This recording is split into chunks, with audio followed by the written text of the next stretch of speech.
Hello and welcome along to Mondo Chelloveck Movies. My name is John and this video is going to be what movies I watched in the month of August 2021.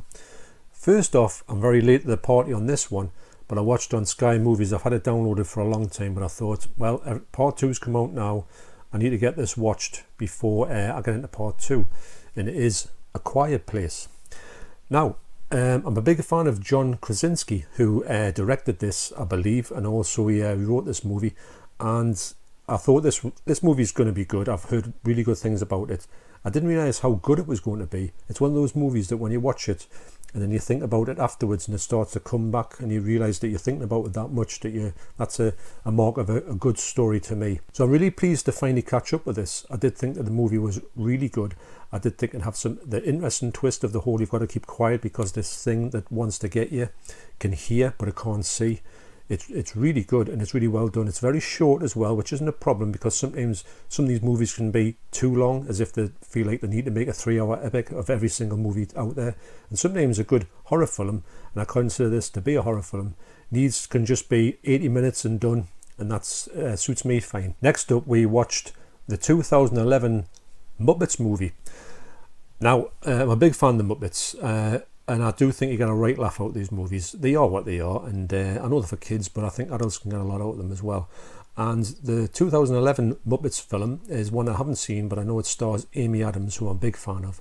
And I think every movie that she's got, that I've got of hers or I've seen of hers, have always been like really good and entertaining. So there's a few Muppet movies on here that I haven't seen, but I was really interested to see that one because Amy Adams was in it.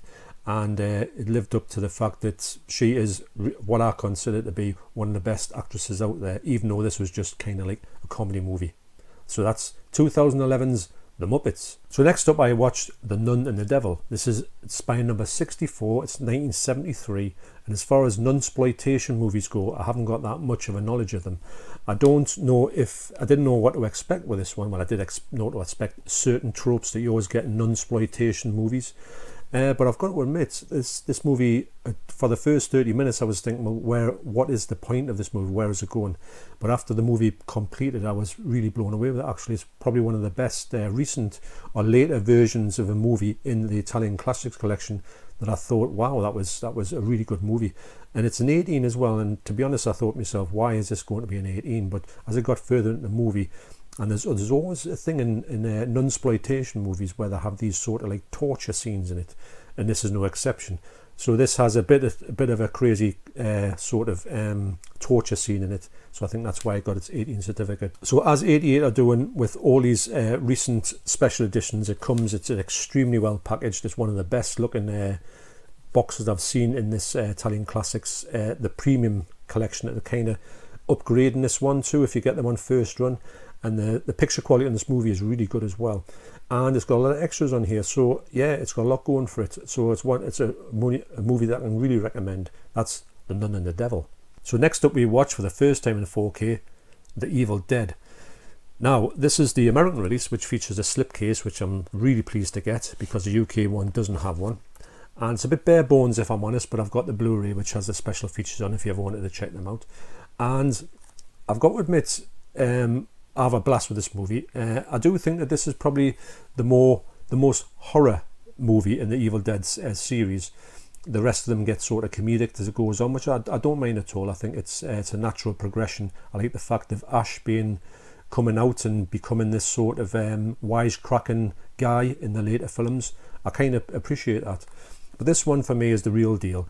And the 4K in it, I've got to say, it's one of the best 4Ks of this type of movie. A very low budget 16mm shot on cheap special effects, but that doesn't take anything away from the fact that I have a really good time in this movie. Some of the detail in these close-ups of like hands, some of the images are a bit blurry, but I think that was down to the fact of how they shot the movie. Maybe they were shooting it that quickly that they didn't really have time to make sure everything was in focus. But it's a classic. It's a stone cold classic, one of my favourites ever. And me and Deborah are going to watch the whole lot again, including Ash vs. Evil Dead. The only thing she hasn't seen is the Evil Dead remake, which we will get to. I will try and see if she wants to see that. I watched it with my son. We both thought it didn't cut the mustard at all with us. We thought it was more like a comedy.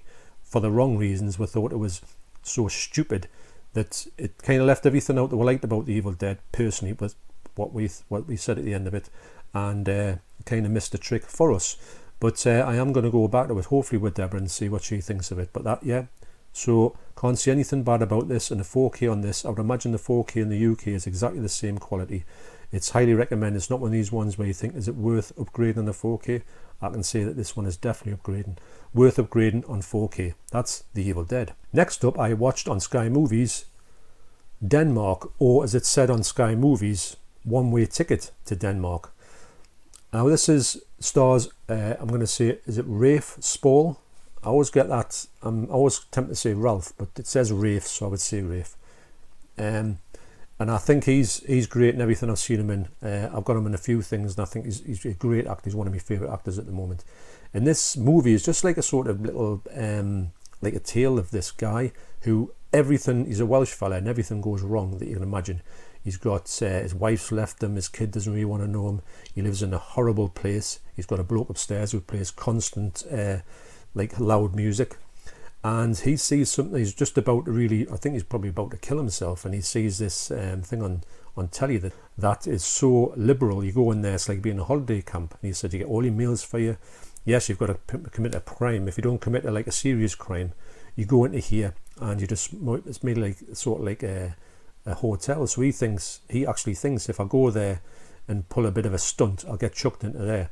So he goes there and he meets a girl there, and he's torn between, should I still do this thing, or should I be with this girl? It's a really good movie, actually. You could say it's just kind of like a love story, but it's a love story with a twist. It's got this great humour, and it's got a great cast as well. And it's one of the ones that I always think that his movies are going to be entertaining, and it's another one that's, I don't know if you can get this on physical media, but I would definitely buy it because I had a really good time with it. That's Denmark, or One-Way Ticket to Denmark. Next up, I watched The Cat o' Nine Tails in 4K. Now I'll leave a link down to my video on what I thought of this movie down below. But in essence, I think the movie itself is a great movie. It's not the best in the trilogy. I think it probably comes bottom, but that's not going to slight it at all. I do think this is a solid movie. It's sort of like a crime slash science. It's a bit of a strange movie actually, to tell you the story of it. But it's also got Dario Argento's amazing cinematography in it, and also it's got another stellar soundtrack by Ennio Morricone. So you've got to know that that's going to be good. I do get a blast out of this movie every time I watch it, and also Carl Malden's in this one, who starred in The Streets of San Francisco, and to see him in this movie playing this blind fella, it's a great twist on the fact he's blind, but he hears something. He knows he's heard something, but he couldn't see what it is. And he's got his young niece with him, I think it's his niece, and she sees what it is. So between them two, they've got to work out what it is. He heard it and she saw it, which is this part of this thing that falls into this crime that's taking place in this genetic laboratory scenario. It's quite convoluted, but in essence it's a great movie from Dario Argento. I do love these movies, and I watched them. I'm so glad I got it in 4K, but as I said in my just in my video in the description, the Blu-ray, remastered Blu-ray, is quite close to it, so beware if you think you're going to get a massive upgrade. If you've got a poor version of this movie, it'll be beautiful. It is beautiful, but if you've got one that's a 4K remastered one, you might want to weigh up the pros and cons. You might want to go for the standard release.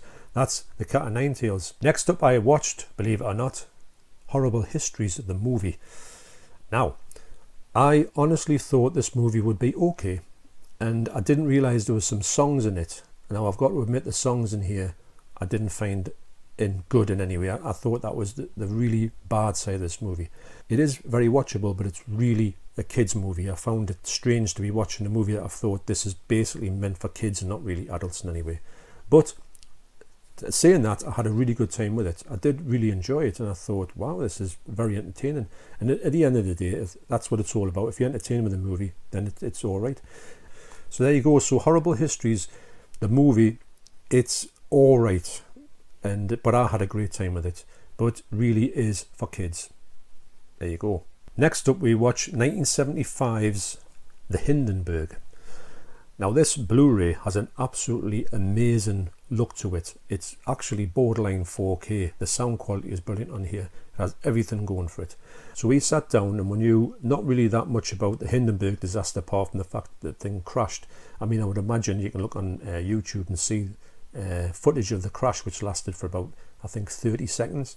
So they had to build a story behind it. Now the story they put behind it was quite good actually. I mean, to be honest, I would imagine that most of it is probably, it's just a theory of what could happen to this Hindenburg. But they've created all this whole backstory with this huge, amazing cast here as well.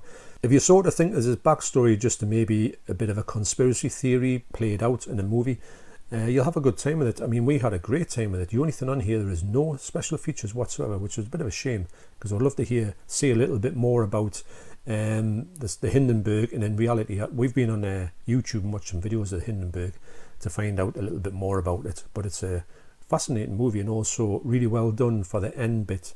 They've incorporated some of the very small real footage that they've got of this this crash. So excellent, well done, highly recommended. That's the Hindenburg. Next up, I watched The Psychic. This is Lucio Fulci's 1977 movie. I've not seen this before. I heard about it a lot, and it's one of the ones that just didn't come across to the UK. It's fully uncut. It's got a lovely print on here. It's a 2K restoration, and I think that Shameless have knocked it out the park with this one. I don't think this movie could look any better. And the movie itself is very slow. It's also got not a lot. It's got some gore in it, but hasn't got sort of much of the Lucio Fulci's trademark gore. It's a bit of a, like I say, a slow burn, a bit of a like very much a psychological study than a sort of gore fest, which is what you expect from Lucio Fulci, but very well shot. If you watch this movie, you will understand why Lucio Fulci was a good filmmaker. I know he made some sort of real out there movies, and they were like very controversial, but as a filmmaker, I think he was very talented, and I think a lot of his filmmaking prowess is kind of forgotten about the fact that he actually could make a decent film. So this one here does sort of go along them lines. So expect something that's not a gore fest. It's quite slow, but it's also a visual treat actually. And like I say, Shameless. This version just looks spectacular on Blu-ray. So that's The Psychic. Next I watched, get a load of this one, Sonic the Hedgehog.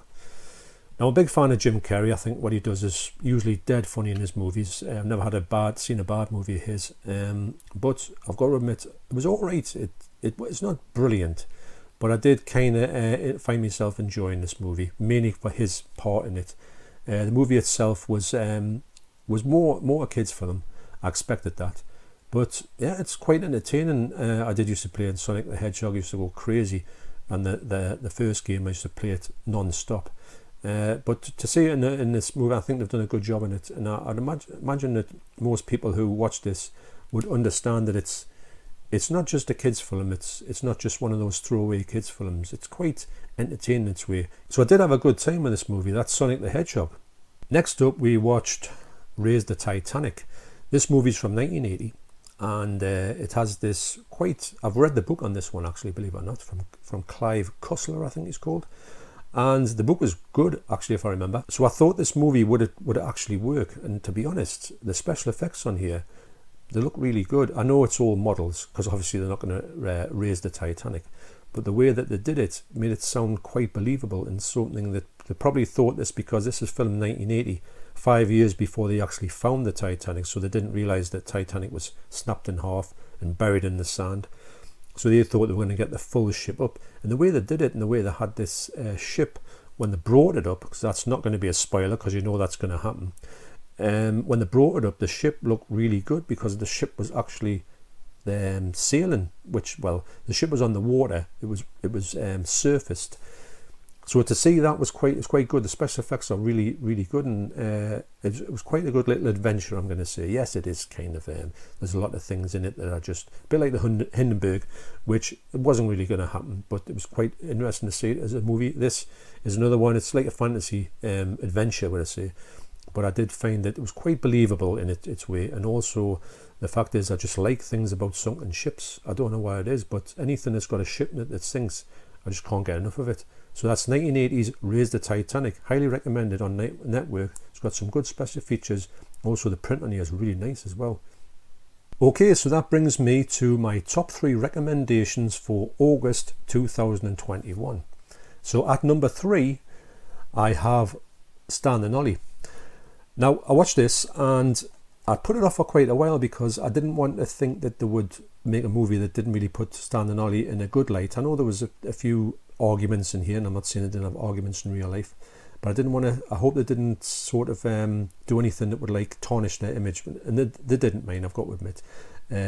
I'm so glad at what they did with this movie. Although, when I was watching it, I think some of the facts have been a little bit changed because I don't think certain things happened in this movie that they said. I don't think Stan had a grudge with Ollie for 16 years. I don't think that was happened at all. I do know that they went their separate ways just from contract problems, but I don't know if it's been a little bit over-egged, that part of it. So anyway, but not taking anything away from it, I thought it was a really well done film, and obviously the 2 actors that are playing there, Stan and Ollie, were absolutely brilliant, who are Steve Coogan and John C. Reilly. The sort of suit that they have on John C. Reilly, you couldn't see any joints. I was thinking to myself, you've got to see some kind of way that this suit fits on, but you couldn't. So the special effects were absolutely amazing, although you don't know they're there, but they're there obviously. And so this, to be honest, I was thinking to myself with this movie, I was thinking, yeah, it's getting a little bit, heavy towards the end. It's getting a little bit sort of, tearing at your heartstrings and all that. And I thought, no, I'll just get through this because, some of these things, I'm a big fan of Stan and Ollie, and I didn't really want to see it going into like a sort of sad ending. But to be honest, I was keeping it together. And then, and this is not going to be a spoiler alert, when the film finishes, you do see footage of Stan and Ollie, the real Stan and Ollie, doing the dance to the 1937 Way Out West movie. And I tell you what, the floodgates opened, then I just thought, wow, that was pretty heavy, and it just couldn't contain myself. So, I don't often do that, but this film just got me, and so that's why it made it in my top 3. Really good film. I do recommend it. I don't believe 100% what's in there, but I do think that they've done a really good job, and yeah, excellent. Really recommend it. The film looks beautiful, obviously. So number 2 on my list is Erotic Ghost Story. This movie's from 1990, and it's a category 3 movie, which means it's a sort of Chinese version of like an adult, not adult, but like more than your average sort of movie. And I didn't know if I would care for this at all. I've never really seen category 3 movies apart from things that were like gore fests, and I really enjoyed them, like Bun Man, that and The Untold Story. That was really good. So when I saw this for £15, I know that I passed the special edition up in FOP, and I thought, well, I don't think I would pretty much enjoy it, but when I watched it, I've got to admit, I had a really good time with it. I really like, and I've got a few movies like this, who are a lot tamer, that have this thing about these sort of ghost witches that live in, the sort of woods, and they sort of prey on people and that type of thing. There's a couple of Japanese movies that do go down that trail with the whole ghosts in the woods, women ghosts in the woods, who absolutely brilliant. But this one follows that route, which is great actually, because that's right up my alley. Yes, it has got explicit stuff in it, but as a sort of if you take that into context, and obviously the print looks absolutely stunning as well. The colours on here are so vibrant. It's a really watchable movie, and I did have a really good time with it, much more than I thought it would be. So was I wrong to pass the special edition? Probably I was, yes, but I'm really glad to get this on slipcover. So yeah, it's more than what you think it is. That's what I'm saying. So that's Erotic Ghost Story. So at number 1 on my recommendations for August is Hell Night. This was released by 101 Films, and I went into this thinking I'll probably enjoy this because it's been a movie I want to see for the longest time, since it came out actually, and never been able to get my hands on it. But I've got to admit, I had such a good time with this movie. I really enjoyed it from start to finish. I love the setup of it. I love the fact that these people went into a house, and then this fraternity got them together. They put them into this house to see if they could stay in there for the night. So they went away and left 4 people in here, and the 4 people were kind of terrorized by these noises, which are set up by these people who put them in there as like pranks. But there's more to it than that. And the fact of having 4 people in this movie you think, well, is it, you know, there's the big group of them, you think, well, there's going to be no one going to be getting killed now if you think there's only 4 of them there. But it's really excellent, the whole premise behind this house and what the house has got into it. And it kept me watching this. I was riveted actually, and I think that obviously Linda Blair, I think she's great in these type of movies, and I think she was brilliant in this movie. Still very young, obviously, and I thought the supporting actors and actresses were brilliant. I thought the special effects in here were great. I liked the whole idea of this house and the fact of these sort of hidden passages and all that. There's a great scene in here with I can't really go into it because there's a big spoiler alert, but it's a brilliant thing. When I watched it and I saw something happening, I thought, hang on a minute, I think there's something happening there, and it was, but it was done so weirdly that you thought you weren't expecting this type of thing to happen. I've never seen something like it happen before, but I can't go into it because it's like a massive spoiler alert. So there you go. So yeah, I can honestly say that this version is stunning from 101 films, and it's with a 4K scan as well. Yeah, I knew it looked good, so yes, 4K scan.